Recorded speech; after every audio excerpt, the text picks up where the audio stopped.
السلام علیکم ورحمۃ اللہ وبرکاتہ۔ حضرات آج انشاءاللہ صفحہ نمبر 252 سے پڑھیں گے اور سورہ نحل کی آیت نمبر جہاں 105 لکھا ہوا ہے وہاں سے انشاءاللہ شروع کریں گے، اور بھائی کی آج 8 تاریخ ہے 2024۔ اعوذ باللہ من الشیطان الرجیم، بسم اللہ الرحمن الرحیم۔ من کفر باللہ من بعد ایمانہ الا من اکرہ وقلبہ مطمئن بالایمان ولكن من شرح بالكفر صدرا فعليهم غضب من الله ولهم عذاب عظيم، ذلك بأنهم استحبوا الحياة الدنيا على الآخرة وأن الله لا يهدي القوم الكافرين۔ أولئك الذين طبع الله على قلوبهم وسمعهم وأبصارهم وأولئك هم الغالبون، لا جرم أنهم في الآخرة هم الخاسرون۔ ثم إن ربك للذين هاجروا من بعد ما فتنوا ثم جاهدوا وصبروا إن ربك من بعدها لغفور رحيم۔ يوم تأتي كل نفس تجادل عن نفسها وتوفى كل نفس ما عملت وهم لا يظلمون۔ وضرب الله مثلا قرية كانت آمنة مطمئنة يأتيها رزقها رغدا من كل مكان فكفرت بأنعم الله فأذاقها الله لباس الجوع والخوف بما كانوا يصنعون۔ حضرات پہلے الفاظ پر غور فرمائیں۔ ارشاد ہوتا ہے من کفر باللہ من بعد ایمانہ، جس شخص نے کفر کیا اللہ کے ساتھ اس پر ایمان لانے کے بعد، اظہار ایمان کے بعد پھر کافر ہو جاتا ہے، لیکن اس میں الا من اکرہ وقلبہ مطمئن بالایمان، وہ شخص جس کو مجبور کر دیا گیا ہو اور اس کا دل مطمئن ہو ایمان پر، ولیکن من شرح بالکفر صدرا فعلیہم، لیکن جو شرح صدر کے ساتھ کھلے دل کے ساتھ کافر ہو جائے، فعلیہم غضب من اللہ، بس ان پہ اللہ کا غصہ ہے، یعنی ان پہ غصہ ہوگا اللہ کی طرف سے، وَلَهُمْ عَذَابٌ عَظِيمٌ، اور ان کے لیے بڑا عذاب ہوگا۔ ذَلِكَ بِأَنَّهُمْ اسْتَحَبُّوا الْحَيَاةَ الدُّنْيَا عَلَى الْآخِرَةِ، وہ اس لیے کہ انہوں نے پسند کیا دنیا کی زندگی کو آخرت کے مقابلے میں، وَأَنَّ اللَّهَ لَا يَهْدِي الْقَوْمَ الْكَافِرِينَ، اور بے شک اللہ تعالیٰ نہیں ہدایت دیتے کفر کرنے والی قوم کو۔ أولئك الذين طبع الله على قلوبهم وسمعهم، یہ اس قسم کے سب وہ لوگ ہیں کہ اللہ نے مہر کر دی ہے ان کے دلوں پر اور ان کے کانوں پر اور ابصارہم اور ان کی آنکھوں پر، وأولئك هم الغافلون، اور یہ سب وہ لوگ ہیں جو اللہ کے ہاں غفلت برتنے والے غافل لوگ ہیں۔ لا جرم، اس بات میں کوئی اشکال و ابہام نہیں ہے کہ انہم فی الآخرۃ هم الخاسرون، بے شک وہ آخرت میں وہی نقصان اٹھانے والے ہوں۔ ثم ان ربک للذین ہاجروا من بعد ما فتن، پھر تیرا رب جو ہے رسول کریم کو اللہ ارشاد فرما رہے ہیں ان لوگوں کے لیے جن لوگوں نے ہجرت کی من بعد ما فتنوا، اس کے بعد کہ وہ فتنے میں مبتلا کیے جاتے رہے، ان کو آزمایا جاتا رہا۔ ثم جاہدوا، پھر انہوں نے جہاد کیا، وصبروا، اور انہوں نے اس راہ میں مشکلات کا سامنا کرتے ہوئے صبر کا مظاہرہ کیا۔ ان ربک من بعدها لغفور رحیم، یقیناً تیرا رب، رسول کریم کو اللہ ارشاد فرما رہے ہیں بے شک تیرا رب جو ہے وہ من بعدها، اس سارے عمل کے بعد، لغفور رحیم، بھی معاف کرنے والا، رحم کرنے والا ہے۔ یوم تاتی کل نفس تجادل عن نفسها، جس دن آئے گی ہر جان جو جھگڑتی رہے، وہ جھگڑا کر رہی ہوگی اپنی ذات کی طرف سے، وَتُوَفَّىٰ كُلُّ نَفْسٍ مَا عَمِلَتْ، اور پورا دیا جائے گا ہر جان کو، ہر جان پورا دی جائے گی ما عملہ، جو اس نے عمل کیے، وَهُمْ لَا يُظْلَمُونَ، اور وہ ظلم نہیں کیے جائیں گے۔ پھر اللہ تعالیٰ نے مثال بیان فرمائی ہے وَضَرَبَ اللَّهُ مَثَلًا قَرْيَةً كَانَتْ آمِنَةً، بیان فرمائی ہے اللہ تعالیٰ نے ایک مثال ایسی بستی کی جو امن میں رہنے والی تھی، مطمئنہ، اور اطمینان کے ساتھ وہ رہ رہے تھے۔ یأتیہا رزقہا، آ رہا تھا اس کے پاس اس کا رزق، رغداً کھلم کھلا، من کل مکان، ہر طرف سے، فکفرت بانعم اللہ، پھر اس نے ناشکری کی، کفران نعمت کیا اللہ کی نعمتوں کا، فاذاقہا اللہ، پھر چکھایا اللہ تعالیٰ نے اس کو لباس الجوع والخوف، بھوک کا لباس اور خوف و خطر کا لباس اللہ تعالیٰ نے ان کو چکھایا، یعنی ان پر مسلط کر دیا، بما کانوا یصنعون، اس کے سبب جو یہ کرتوتیں اور عمل کر رہے تھے۔ اگر آپ قرآن مجید میں اللہ رب العزت میں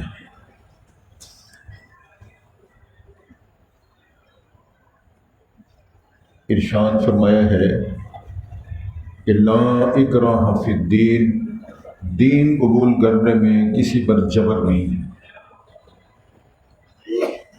کسی کو مجبور کر کے اس کو مسلمان کیا جائے، کلمہ پڑھایا جائے، مجبور کر کے اس کی آنکھیں بند کر کے ترجمہ کلاس میں لا کے بٹھایا جائے، دین نے ایسے معاملے نہیں کیے۔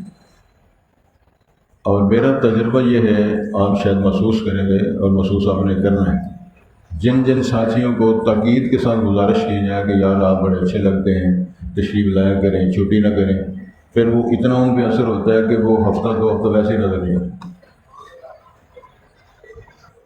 یعنی وہ تاثیر اتنی ہوتی ہے کہ پھر وہ ہفتہ دو ہفتے آرام کرتے ہیں، پھر وہ تشریف لاتے ہیں تو پھر ایسا گم ہوتے ہیں، پھر نہ جانے وہ کسی اور ملک میں چلے گئے ہیں، عین ممکن ہے کہ وہ اللہ کے پاس چلے گئے۔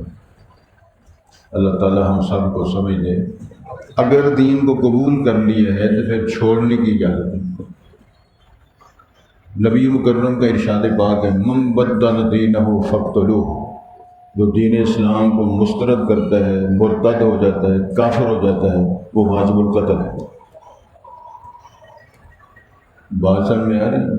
مقصد یہ ہے کہ پہلے اللہ نے چھٹی دی ہے، اس کا یہ مطلب نہیں اللہ یہودیت کو، عیسائیت کو، ہندو مت کو، زرتشت کو، کنفیوشن یا ادیان باطلہ کو پسند کر دے، قطعاً اس کا یہ مطلب نہیں، صرف اس بات کو واضح کرنا مقصود ہے کہ چاہے سے آپ اگر ہندو رہنا چاہتے ہیں، صابی یہودی اور اس قسم کا مشرک رہنا چاہتے ہیں تو ٹھیک رہو، لیکن اللہ تعالیٰ کو یہ چیز پسند نہیں۔ اس کی وجہ یہ ہے کہ اللہ تعالیٰ نے رسول پاک حضرت محمد رسول اللہ کو خاتم النبیین بنایا ہے، قیامت کے دن تک بنایا ہے، الی یوم القیامہ، تمام لوگوں کے لیے، کافۃ للناس جمیعا، ساری انسانیت کے لیے رسول بنا دیا ہے۔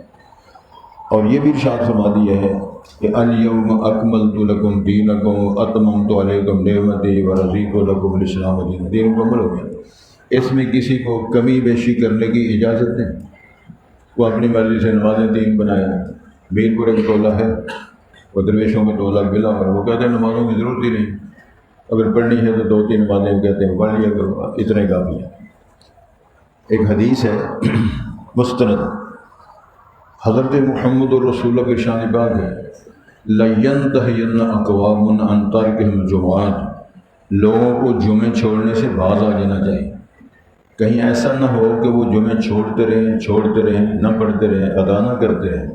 اَوْ لَيَخْتِمَنَّ اللَّهُ عَلَىٰ قُلُوبِهِمْ، یا پھر اللہ ان کے دلوں پہ ٹھپے اور مہر کر دے گا، پھر وہ دعائیں بھی مانگیں گے تو دعائیں قبول نہیں ہوں گی۔ یہی اس کا نتیجہ۔ کتنے لوگ کہتے ہیں ہم بڑی دعائیں مانگتے ہیں لیکن اللہ ہماری دعائیں سنتے نہیں۔ کچھ جرائم ایسے ہوتے ہیں کہ جن کی وجہ سے کتنی بار معافیاں مانگی جائیں، اللہ کے رجوع کیا جائے، تو پھر بھی اللہ تعالیٰ اس بندے کی اس عاجزی کو، توبہ کو، استغفار کو قبول نہیں کرتے۔ پھر ذرا غور فرمائیں۔ مجھے یاد ہے ڈاکٹر صاحب علامہ ابن سیرین بیان، یہ تابعی ہیں۔ علامہ ابن سیرین بہت بڑے معزز تابعی ہیں، اور تابعی کی جو ڈیفینیشن ہے وہ یہ ہے کہ وہ مسلمان جس نے اپنی زندگی میں ایمان کی حالت میں صحابہ کرام کی زیارت کی، پھر وہ ایمان کی حالت میں زندہ رہا ہو، ایمان کی حالت میں فوت ہو جائے، وہ ہوتا ہے تابعی۔ صحابی وہ ہوتا ہے جس نے ایمان کی حالت میں نبی مکرم کی زیارت کی ہو، پھر ایمان کی حالت میں زندہ رہا ہو، ایمان کی حالت میں دنیا سے فوت ہو گیا، وہ ہوتا ہے صحابی۔ تو یہ ابن سیرین رحمہ اللہ فرماتے ہیں میں بیت اللہ کا طواف کر رہا تھا تو میرے آگے ایک بندہ کا بیت اللہ کا طواف کر رہا ہے، ساتھ کہتا ہے اللہ مجھے معاف کر دے لیکن میرا جرم قابل معافی نہیں، جبکہ قرآن مجید کا لکھا ہوا ان اللہ یغفر الذنوب جميعا، اللہ تعالیٰ نے اعلان کیا وہ سارے گناہ معاف کر دے۔ وہ طواف بھی کرتا ہے، لبیک بھی کہتا ہے، لا الہ وحدہ لا شریک لہ لہ الملک ولہ الحمد یحیی و یمیت وہو علی کل شیء قدیر، یہ بھی پڑھتا ہے، ساتھ یہ اقرار کرتا ہے کہ میرا جرم قابل معافی نہیں۔ ابن سیرین فرماتے ہیں طواف سے فارغ ہوئے، میں نے الگ کر کے پوچھا ماذا فعلت، کیا کیا میں نے؟ اللہ کا تو فرمان ہے مسائل گناہ غلطیاں معاف کر دے، تو کیا کر رہا ہے؟ کہتے ہیں حضرت میں بہت بڑا باغی گروپ میں شامل تھا، ان لوگوں میں شامل تھا جو قاتلین عثمان ہیں رضی اللہ عنہ، وہ صحابی خلیفہ راشد ذو النورین داماد رسول حضرت محمد الرسول اللہ کا داماد، نبی پاک کی دو صاحبزادیاں حضرت رقیہ اور حضرت ام کلثوم، یہ دو صاحبزادیاں رسالت باب کی جن کے عقد میں آئیں، اور خلیفہ راشد جن کے بارے میں امام الانبیاء نے فرمایا تھا یہ وہ شخص ہے جس سے آسمان کے فرشتے بھی حیا کرتے ہیں۔ تو باغیوں نے حملہ کر کے اس کنویں کا پانی بند کر رکھا جو ان کے کنواں خرید کر مسلمانوں کے نام وقف کیا تھا، اور 40 دن پانی بند رہا۔ وہ کہتے ہیں میں اتنا باغیوں کے گروپ میں اتنا میں آگے سرکشی میں اتنا آگے نکل گیا تھا کہ میرے ذہن میں اتنی مخالفت جناب عثمان کی آ چکی تھی، میرا جی چاہ رہا تھا کہ میں ان کی میت کی بے حرمتی کروں۔ جب شہید اسلام وہ فوت ہو گئے، شہید ہو گئے، تو مجھے موقع ملا تو میں نے جناب عثمان کے چہرے پہ تھپڑ مارا ہوا ہے، میت پر، شہید پر میں نے یہ ظلم کیا ہوا ہے۔ جس دن کا میں نے جرم کیا میرا ہاتھ کام نہیں کرتا، میرا ہاتھ شل ہو گیا، میرے ہاتھ کی قوت اللہ نے سلب کر دی۔ میں نے تہجدیں پڑھی ہیں، اشراقیں پڑھی ہیں، طواف کیے ہیں، میں نے صدقات کیے ہیں، استغفار پڑھے ہیں، لیکن میرا ہاتھ ٹھیک نہیں ہو رہا۔ معلوم ہوتا ہے کہ میرے رب نے میرا یہ گناہ معاف نہیں کیا، میں اس لیے ترلے کر رہا ہوں کہ اللہ میرا جرم معاف کر دے، لیکن ہے واقعتاً میرا جرم قابل معافی نہیں ہے۔ اللہ سے دعا کرنی چاہیے اللہ میں معاف کر دے۔ اسلام قبول کر کے پھر کافر ہونا بہت بڑا بھی واجب القتل ہوتا۔ فرمان اور فتویٰ ہے امام الانبیاء صلی اللہ علیہ وسلم کا، جو بندہ مرتد ہو جائے اس کو پھر دعوت اسلام پیش کرو، اگر قبول کر لے فبحا ونعمت، اگر قبول نہیں کرتا فقتل، اس کو قتل کرو، وہ واجب القتل۔ تو عرض کرنا مقصود یہ ہے کہ اپنی مرضی کے ساتھ اسلام کی بات کو ماننا، جس طرح افتؤمنون ببعض الکتاب وتکفرون ببعض، اللہ کے بعض احکامات کو مانتے ہو بعض میں کفر کرتے ہو، ایک مسئلہ مانتے ہو دوسرے مسئلے میں کفر کرتے ہو، یہ آپ کو اجازت کس نے دی ہے؟ گزارش یہ ہے کہ اگر آپ کسی کا روزہ افطار کراتے ہیں تو بڑا اچھا کام ہے، لیکن اس کے مقابلے میں ماں کو تھپڑ مارتے ہو، ابے کو گھر سے نکالتے ہو، یہ کام غلط طریقہ ہے، یہ کس نے آپ کو اجازت دی؟ تو آج کے سبق میں جو ہم پڑھ رہے ہیں اس میں یہ ہے من کفر باللہ من بعد ایمانہ، جس شخص نے کفر کیا، جس جماعت نے کفر کر دیا اپنے اظہار اور اقبال ایمان کے بعد، اس میں اللہ نے کوئی مختص کیا، مستثنا کیا اس قوم کو، ان لوگوں کو یا اس مرد کو یا عورت کو، الا من اکرہ وقلبہ مطمئن بالایمان، وہ شخص جس کو مجبور کر دیا جائے، جبر کر کے، سختی کر کے اس سے کافرانہ جملے کہلوائے جائیں، دین کے خلاف، رسول کے خلاف، قرآن کے خلاف ایسی عبارتیں اس سے کہلوائی جائیں، تو اللہ نے مطمئن، اللہ تعالیٰ نے مستثنا کر دیا ہے، زبان سے تو اسے کہلوا رہے ہیں لیکن اس کا دل مطمئن ہے، اس پر، ایمان پر۔ مارا بندہ کچھ لوگ مارے بھی ہوتے ہیں، مار کھا کھا کے وہ برداشت نہیں کر سکا، وہ جس طرح کہتے ہیں کافرانہ جملے اس سے کہلوا لیے ہیں، تو میرے اللہ کیونکہ ساری راز کی باتیں جانتے ہیں، دل کے خیالات و جذبات کو اللہ جانتے ہیں، اس لیے اللہ نے فرمایا ہاں وَقَلْبُهُ مُطْمَئِنٌ بِالْإِيمَانِ، جس بندے کا دل ایمان پر مطمئن ہو، اللہ کی الوہیت پر، رسول پاک کی رسالت پر، قرآن کی صداقت پر دل مطمئن ہے، زبان سے اگر کافرانہ جملہ کہلوانے کا تعالیٰ فرماتے ہیں قابل معافی ہیں، وہ اس خاطر میں شمار نہیں کریں گے۔ آگے سنو، وَلَٰكِن مَّن شَرَحَ بِالْكُفْرِ صَدْرًا، ہر وہ بندہ ہے جو شرح صدر کے کفر قبول کرے، جس کو کہتے ہیں کلیئر کٹ دین کی مخالفت کرے، رسول پاک کی، قرآن کی مخالفت کرے، ہندو ہو جائے، سکھ ہو جائے، مرزائی ہو جائے، فرمایا جو کھلے دل کے ساتھ کافر ہوتا ہے فَعَلَيْهِمْ غَضَبٌ مِّنَ اللَّهِ، پھر ان پر اللہ کا غضب ہوگا، اللہ کا غصہ ہوگا، اللہ کی ناراضگیاں آئیں گی ان میں، وَلَهُمْ عَذَابٌ عَظِيمٌ، اسی حالت میں مر گیا تو ان کو عذاب عظیم ملے گا۔ کچھ سمجھا نہیں؟ اللہ تعالیٰ ہمیں محفوظ رکھے، اور دنیا میں ایسے لوگ ہو رہے ہیں۔ میرا خیال ہے میں آپ کو ایک بات سنانا چاہتا ہوں، حدیث کا حوالہ ہے، اور میری گزارش ہے کہ کوئی چیزیں آپ یاد بھی کرنی چاہیے۔ ٹمپریری وقت گزارنا، کسی کے بات کا بڑا مزہ ہے جی، بڑا سرور ہے جی، بڑا دل خوش، یہ اچھی باتیں ہیں، لیکن کوئی چیزیں یاد کرنی چاہیے۔ جتنے انسان دنیا میں بس رہے ہیں، آئے ہیں یا آئیں گے، ان کی 4 قسمیں بنتی ہیں۔ کتنی قسمیں بنتی ہیں؟ اب میں کس دن نہیں پوچھوں، ہفتے کا دن پوچھوں۔ پہلی قسم، یولد مؤمنا ویحیی مؤمنا ویموت مؤمنا، ایک وہ قسم ہے کہ ایمان کی حالت میں پیدا ہوئے، ایمانداروں کے گھر پیدا ہوئے، بچپن جوانی ایمان کی حالت میں گزارا، مرے تو ایمان کی حالت میں مرے، ایک یہ قسم ہے۔ ایک وہ قسم ہے یولد کافرا ویحیی کافرا ویموت کافرا، کافر کے گھروں میں، کفر کے گھر ہی خاندان میں پیدا ہوئے، بچپن جوانی کفر میں گزرا، مرے تو کافر ہی مرے۔ ایک وہ انتہائی خوش نصیب لوگ ہیں، یولد کافرا ویحیی کافرا ویموت مؤمنا، ہندوؤں کے گھر پیدا ہوئے، سکھوں کے گھر پیدا ہوئے، یہودی عیسائی گھر پیدا ہوئے، پیدا ہوا، جوان ہوا، اللہ نے توفیق دی، کفر چھوڑا، یہودیت چھوڑی، نصرانیت چھوڑی، ہندو مت چھوڑا، سکھزم چھوڑا، دین اسلام کو قبول کیا، ایمان کی دولت لے کر دنیا سے گیا۔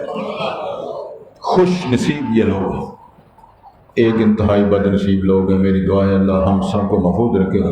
یولد مؤمنا ویحیی مؤمنا ویموت کافرا، مسلمانوں کے گھر پیدا ہوا ہو، جوانیاں ایمان کی حالت میں گزری ہوں، وہ نانا دادا بن گئے ایمان کی حالت میں، مرنے سے پہلے انہوں نے دین چھوڑ دیا اور کفر لے کر دنیا سے گئے۔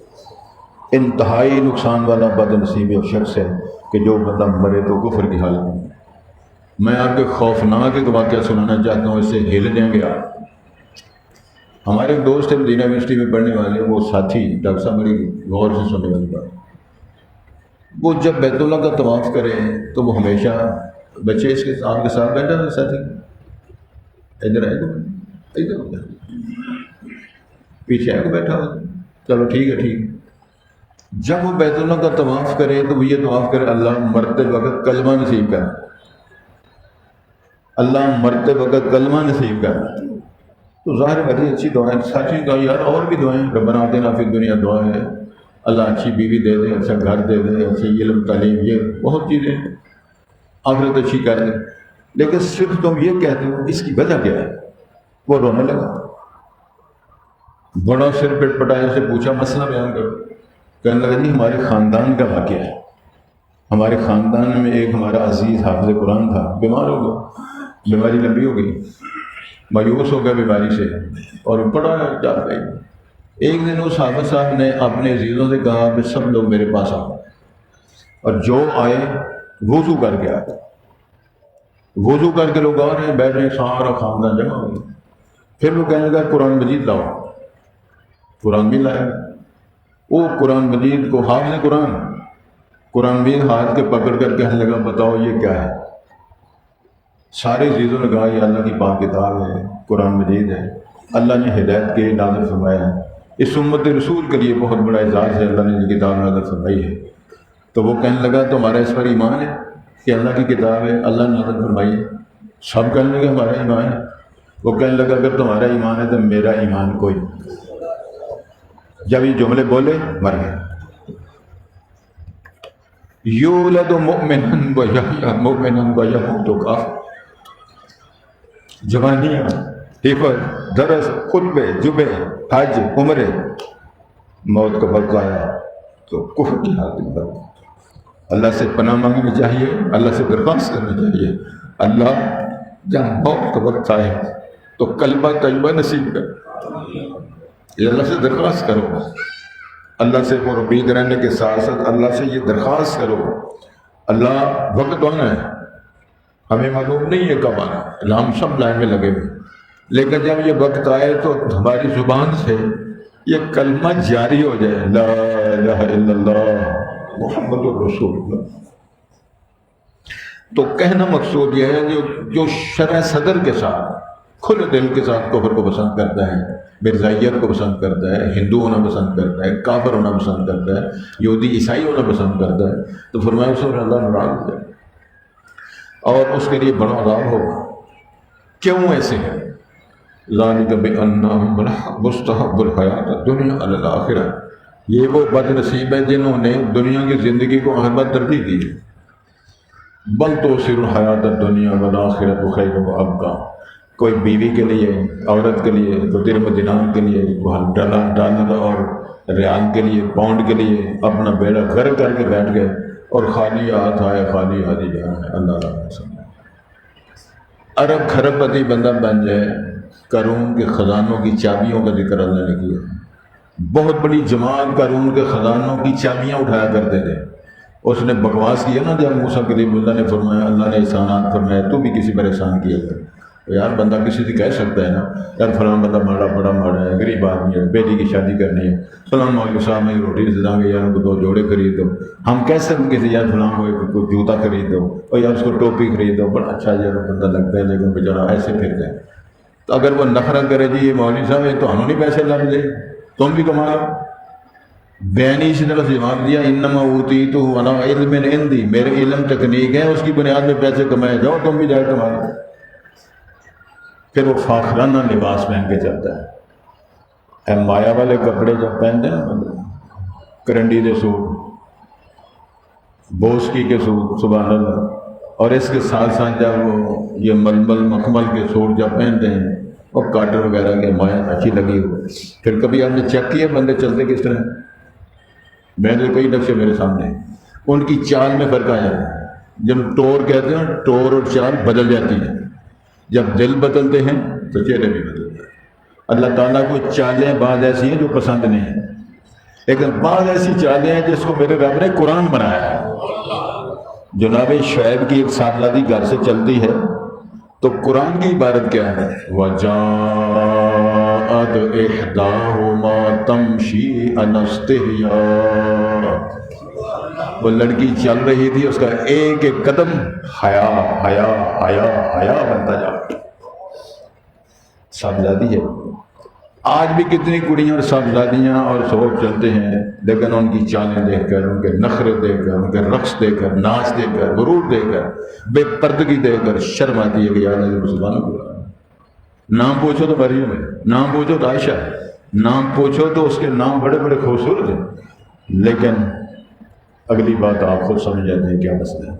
تو اس نے کہا، پھر قرآن نے فرمایا فَخَرَجَ عَلَىٰ قَوْمِ فِي زِينَتِهِ، لباس زینت پہن کے جب نکلا تو اللہ فرماتے ہیں ہمیں اس کی چال پسند نہ ہے۔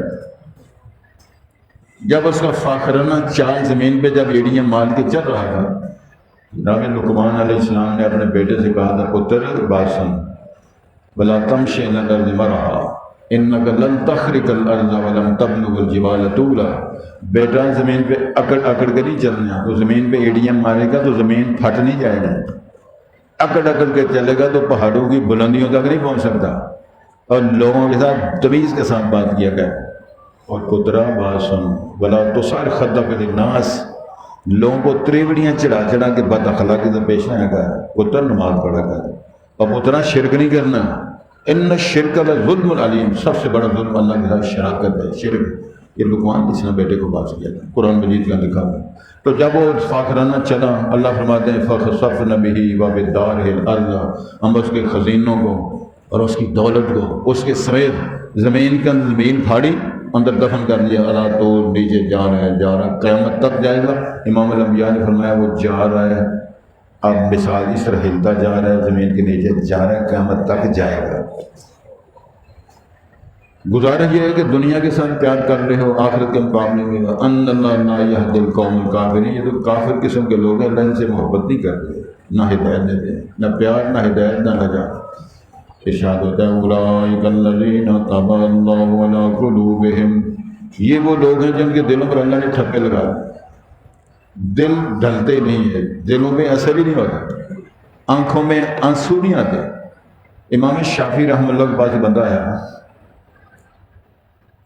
اس نے آ کے کہا حضرت میرا دل بڑا صاف ہے، دنیا میں جو بڑی تباہی ہو جائے گا، مر جائے لوٹ جائے، مجھے رونا نہیں آتا، میری آنکھوں میں نم نہیں آتا، رونا نہیں آتا۔ تو امام شافعی نے فرمایا رسول پاک کی سیرت پڑھ، سیرت مصطفیٰ کا مطالعہ کر۔ میرے پاک پیغمبر نے تو والد کا چہرہ بھی نہیں دیکھا، 8 برس کے تھے، والدہ چلی گئی، پھر جو حالات پیدا ہوتے رہے، چچا بھی گیا، فلاں بھی گیا، فلاں بھی گیا، حالات کیسے، اور صاحبزادہ امین صادق لاڈلا بڑے بڑے خاندانوں کا سربراہ، قریش اور ہاشم کا وہ پسندیدہ وہ شخص جس کو اللہ نے خاتم النبیین بنایا، لوگوں نے اس کے مارنے کے لیے 100 اٹھ کے انعام رکھے۔ وہ الگ موضوع ہے، میرا اللہ کا اپنا پروگرام ہے، اللہ نے کس طرح کیا کیا۔ تو فرمایا یہ حالات جب پڑھو گے نا یتیمی کیا ہوتی ہے، تو پھر آپ کو پتہ چلے گا۔ جنہوں نے اپنی ماں کو نہیں دیکھا، بچوں نے ان سے پوچھو جب وہ بات کرتے ہیں تو وہ بات روک کے کرتے ہیں۔ جس نے باپ کو نہیں دیکھا وہ جب بھی بات کرتا ہے تو رونے کے بغیر وہ بول نہیں سکتا۔ کوئی بات سمجھ میں آ گئی؟ میرے والد صاحب کی بات ہے، جس دن پیدا ہوئے تھے ہماری دادی نے مجھے جوڑا پیدا ہوئے تھے، تو وہ ساری زندگی یہی کہا کرتے تھے یار میں نے تو ماں کا چہرہ ہی نہیں دیکھا۔ اب قیامت کو ملاقات ہو گئی، کئی دفعہ کہا کرتے تھے بے جی قیامت تو ملو گے، یہ جو جلدی سنو یتیموں کی باتیں، تو ارشاد ہوتا ہے ٹھپے لگتے ہیں ان کے دلوں پر، ان کے دل نہیں نرم ہوتے۔ تو جب امام شافعی نے فرمایا وہ بندہ چلا گیا، سیرت مصطفیٰ کا مطالعہ کیا، کچھ دنوں کے بعد آیا تو رو رہا تھا، بیٹھا ہوا رو رہا تھا، باتیں کرتا رو رہا تھا۔ کہتے امام الانبیاء کی سیرت پڑھی، میرا دل قابو میں نہیں رہتا، رونا ہی رونا تھا۔ دلوں پہ ٹھپے، کانوں پہ ٹھپے، آنکھوں پہ پردے، اولئک هم الغافلون، یہ غافل لوگ، لا جرم انہم فی الآخرۃ هم الخاسرون۔ ارشاد ہوتا ہے اس میں کوئی شک نہیں ہے یہ آخرت میں سب سے بڑا نقصان اٹھانے والے یہ لوگ ہیں۔ لیکن ثم ان ربک للذین ہاجروا، جن نے اپنے ترک وطن کیے، ہجرت کی تعریف ڈاکٹر صاحب بدل کیا ہے؟ سن لو تعریف ہجرت، یہ لفظ ہجر سے ہے۔ ہجر کا معنی ہوتا ہے چھوڑنا، مہاجر کا معنی ہوتا ہے چھوڑنے والا۔ ایک حدیث میں ذکر آتا ہے رسول اللہ نے فرمایا المہاجر ما ترک ما نہى اللہ عنہ ورسولہ، اصل مہاجر ہوتا ہے وہ سارے کام چھوڑ دے جس سے اللہ نے بھی منع کیا ہو اور رسول نے منع کیا، وہ ہوتا ہے مہاجر۔ شرعی اصطلاح میں مہاجر ہوتا ہے الانتقال من بلد الشرک الی بلد الاسلام، دار الکفر سے اسلام کی تعلیمات کے لیے دار الاسلام میں منتقل ہو جانے کا نام ہے ہجرت۔ وہ بھی ہجرت ہے، ہجرت حبشہ بھی ہے، گناہوں کو چھوڑنا بھی ہجرت ہے، اور وطن چھوڑنا بھی ہجرت ہے۔ فرمایا وہ تکلیفوں کے بعد جنہوں نے ہجرت کی، اور پھر کیا ہے، پھر من بعد ما فتنوا، فتنوا کا معنی کیا ہے؟ حضرت عمار بن یاسر عمار بن یاسر، جناب یاسر ان کی والدہ اور عمار کو مانا جا رہا ہے۔ حضور فرماتے ہیں اصبروا آل یاسر ان موعدکم الجنہ، آل یاسر صبر کرو، میں بیان کرتا ہوں تمہیں اللہ اس کے بدلے جنت دیں گے۔ حضرت عمر فرماتے ہیں میں بلال کو مار مار کے تھک جاتا، بلال مار کھا کھا کے نہیں تھکتا، میں مارتا جا رہا ہوں، وہ کہتے ہیں چوئی صاحب جتنا مرضی مار لو اللہ ایک ہی ہے۔ کیا میں اللہ احد بولو ہاں ایک بار ایک بار اللہ احد، اللہ احد مانا کیا ہے؟ اللہ ایک ہی، چوئی صاحب جتنا مرضی مار لو اللہ ایک ہی ہے۔ فرمایا فتنوں ازمائشوں دکھوں کے بعد اللہ فرمایا صبر کیا، جہاد کیا، ان ربک من بعد غفور، اللہ سارا کچھ معاف کرنے والا ہے۔ اللہ سے میری دعا ہے اللہ ہمیں بھی توفیق عطا فرمائے، ہم اپنے پروگراموں کو کچھ تبدیل کریں، اپنے شیڈول بدلیں، اللہ کو راضی کرنے کی کوشش کریں، اور جب اللہ راضی ہو جاتا ہے تو پھر اللہ کے توفیق اور اللہ تعالیٰ کے پروگراموں سے کوئی پریشانیاں پھر نہیں آتی۔ اللہ تعالیٰ کو جب کہ فلاں جی اللہ نے بام پھاڑ لی، کہ اللہ سے دعا کرو اللہ میری بام پھاڑ لو، یہ سادہ ترجمہ ہے۔ اللہ میرا ہاتھ پکڑ لو رشد و ہدایت کے لیے، اللہ میرا سینہ کھول دو رشد و ہدایت کے لیے، اللہ میرے دل کو صاف کر دے دین اسلام کی تعلیمات کے لیے، انشاءاللہ میں سارے کاموں ٹھیک کر دوں۔ ارشاد ہوتا ہے توجہ کریں، من کفر باللہ من بعد ایمانہ، جس نے کفر کیا اللہ کے ساتھ ایمان کے بعد، اظہار ایمان کے بعد، الا من اکرہ، ہاں جو شخص مجبور کر دیا گیا ہو، وقلبہ اور اس کا دل مطمئن بالایمان، ایمان پر اس کا دل مطمئن ہے، ولکن من شرح بالکفر صدرا، لیکن جو بندہ شرح صدر کے ساتھ کھلے دل کے ساتھ کفر کرے، فعلیہم غضب من اللہ، بس ایسے لوگوں پر اللہ کی طرف سے غضب ہوگا، ناراضگی ہوگی، ولہم عذاب عظیم، اور ان کے لیے بڑا عذاب ہوگا۔ ذالک بأنہ مستحب الحیات الدنیا، یہ اس لیے کہ انہوں نے استحب الحیات الدنیا، پسند کیا، انہوں نے محبوب بنایا دنیا کی زندگی کو، محبتیں کی دنیا کی زندگی کے ساتھ آخرت کے مقابلے میں۔ وَأَنَّ اللَّهَ لَا يَهْدِي الْقَوْمَ الْكَافِرِينَ، اور بے شک اللہ تعالیٰ نہیں ہدایت دیں گے کفر کرنے والے قوم کو۔ أُولَٰئِكَ الَّذِينَ طَبَعَ اللَّهُ عَلَىٰ قُلُوبِهِمْ، یہ سب وہ لوگ ہیں جو مہر کر دی ہے اللہ نے ان کے دلوں پر، وَسَمْعِهِمْ کی سماعت کانوں پر، وَأَبْصَارِهِمْ کی آنکھوں پر، وَأُولَٰئِكَ هُمُ الْغَافِلُونَ، یہ سارے غافلین لوگ ہیں۔ لا جرم، کوئی شک نہیں، بہام نہیں ہے، انہم فی الآخرۃ ھم الخاسرون، آخرت میں گھاٹے پانے والے نقصان زدہ یہی لوگ ہیں۔ ثم پھر ان ربک، بے شک تیرا رب، للذین ہاجروا، ان لوگوں کے لیے ہجرت کی، من بعد ما فتنوا، اس کے بعد جو آزمائے گئے، فتنوں میں ڈالے گئے، ثم جاہدوا، پھر جہاد کیا، صبروا، صبر استقامت کا مظاہرہ کیا، ان ربک من بعدها لغفور رحیم، یقیناً تیرا رب اس ساری داستان کے بعد معاف کرنے والا، رحم کرنے والا۔